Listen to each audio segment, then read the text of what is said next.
Hi, praise the Lord. सबको जय मसीह की। एक बहुत बेहतरीन यानी बहुत बहुत बहुत ही बड़ा गवाही मैं आपके सामने ला रही हूँ, जो एक बहन ने सोशल मीडिया पे बोला है। तो मैं चाहती हूँ कि वो गवाही सभी लोग सुने। आप हालेलुया, सबको जय मसीह की। मेरा नाम मुस्कान कपूर है। मैं इंडिया से हरियाणा यमुनानगर से हूँ और पिछले 4 सालों से मैं कनाडा में रह रही हूँ।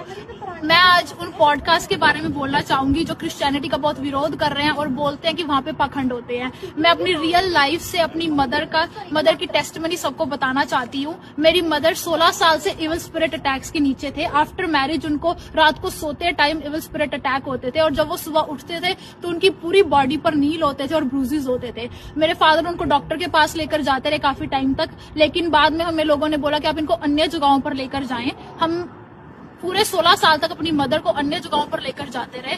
ऐसे ही एक दिन हमें किसी ने बोला कि आप चर्च भी ले जाएं, शायद वहां पर जाके वो ठीक हो जाए, है ना, उन्हें शिफा मिले शायद वहां से। तो हमें लगा कि ये तो धर्म परिवर्तन करते हैं जो आज लोग बोलते हैं। पर मेरे फादर ने बोला कि जब इतनी जगह जाकर देख ले तो एक बार चर्च ही सही।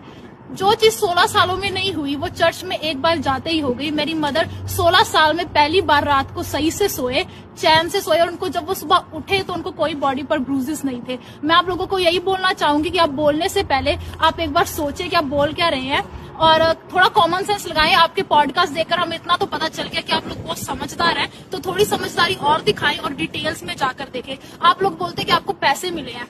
जब आप किसी शराबी को देखते हैं जो बहुत ज्यादा एडिक्शन के नीचे है और वो घर जाकर मारपीट करता है या गाली देता है अपनी फैमिली को, और जब वही आदमी चर्च में जाकर ठीक हो जाता है तो आप लोग बोलते हैं कि उसको पैसे मिले हैं।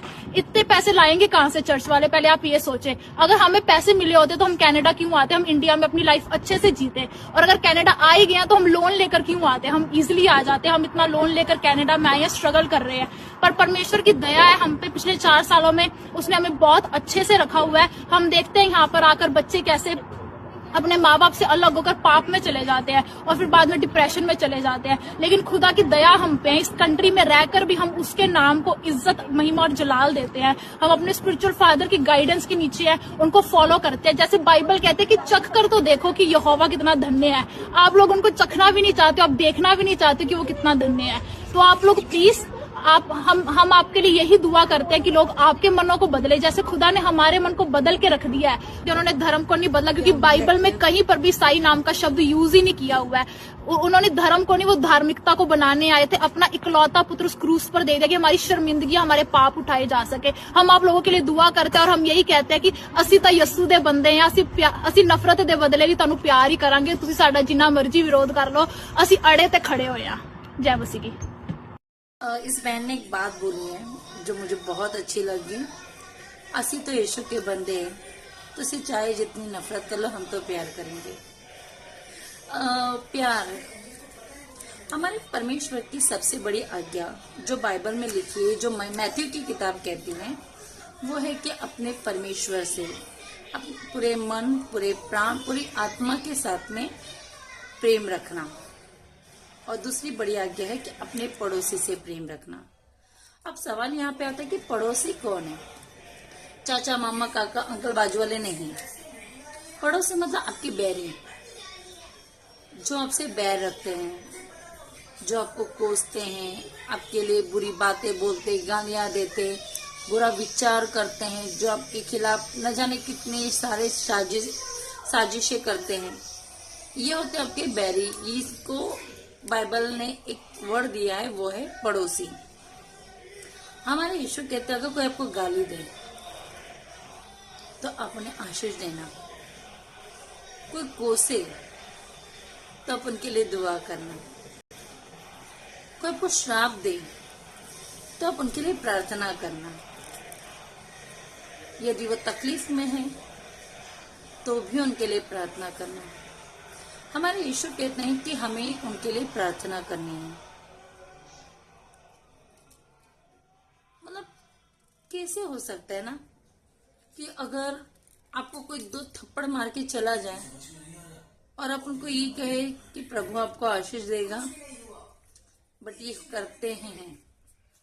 जो जीसस फॉलोवर्स होते हैं वो लोग ये चीज करते हैं, क्योंकि परमेश्वर ने उसे कहा है कि हमें अपने पड़ोसी से प्रेम रखना है, अपने बैरियों से, अपने दुश्मनों से प्रेम रखना है।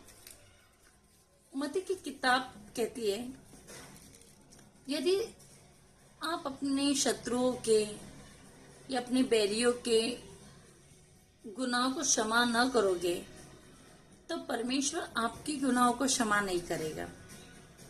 यानी सोचो परमेश्वर क्या कहता है कि भाई तू कितने भी नेकी कर ले, मुझे कोई फर्क नहीं पड़ता, लेकिन तेरे मन में अगर किसी के लिए बैर है, किसी के लिए गुस्सा है, किसी के लिए नफरत है, यदि तूने किसी को क्षमा नहीं किया तो मैं तुझसे प्रेम कैसे रखता हूँ, क्योंकि तू मेरे जैसा है ही नहीं। इसलिए प्रभु कहता है कि तुम मेरे जैसे बनो, और इसी को कहते हैं जीसस की सीख, जिन्हें आप लोग कहते हैं ना कृष्ण के भगवान, परदेश के भगवान। वो पूरी सृष्टि के भगवान है और पूरी सृष्टि के लिए उन्होंने अपने प्राण त्यागे हैं। जब हमारे पुरखों ने उन्हें क्रूस पे चढ़ाने के लिए सौंपा गया था, तब उन्होंने क्रूस पे रहते हुए क्षमा मांगी थी अपने पिता से हमारे लिए। उनका जो दिल है वो बहुत बड़ा दिल है, और हम चाहेंगे कि जितने भी मसीह भाई बहन ये चीज करते हैं, चीज को फॉलो करते हैं, परमेश्वर उनको तो ब्लेस करेगा। लेकिन जो देख रहे ये वीडियो, मैं आप सबसे विनती करूंगी कि परमेश्वर को तोलना बंद कर दीजिए, उसके प्रेम को जानना पसंद कीजिए। अगर आपको लगता है कि हाँ हमारा धर्म परिवर्तन होता है इससे, तो मैं आपको एक चीज कहूंगी कि आप श्रद्धा के तौर पे बाइबल मत पढ़िए, एक रिसर्च के तौर पे पढ़िए, क्योंकि मैंने भी शुरुआत वैसे ही की थी। जब मैंने जीसस के बारे में जानना शुरू किया था तो सबसे पहले मैंने शुरुआत किया था रिसर्च करना कि वाकई में ये सारी चीजें होती है क्या। और यकीन माने जो मैंने पढ़ा है वो चीज होती है, और बिलीव नहीं करोगे लेकिन बाइबल बात भी करती है, और इसका सबूत भी आपको बाइबल पढ़ते वक्त मिल जाएगा। रिसर्च के तौर पे पढ़िए, आपका कोई धर्म परिवर्तन नहीं होगा। अगर आपको परमेश्वर पे विश्वास होता है तो विश्वास कीजिए, और नहीं होता है तो भी कोई दिक्कत नहीं, लेकिन कम से कम आप सत्य को जानोगे।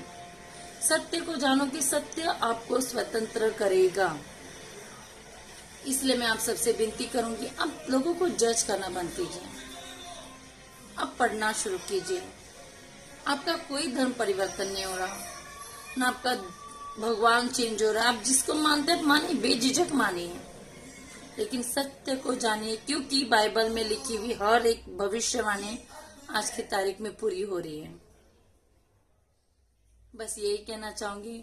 और इस बहन ने जो टेस्टिमनी दी है, मैं इस बहन को सैल्यूट करती हूँ, क्योंकि ये टेस्टिमनी शायद किसी को देने के लिए हिचकिचाहट होती, हेजिटेशन होता उनके अंदर कि ये टेस्टिमनी में कैसे दूं, बट उन्होंने फिर भी दिया। सैल्यूट है इस बहन को। और वाकई में हम यीशु के नाम को ऊंचा उठाते हैं। परमेश्वर आकाश और पृथ्वी का जो मालिक है, उसके नाम को हम ऊंचा उठाते हैं, और वही हमारा परमेश्वर है। इस बात की हम गवाही देते हैं। आप भी परमेश्वर को जानिए, उस परमेश्वर की खोज में रहिए, क्योंकि समय निकट है। यीशु नासरी के नाम से आमीन।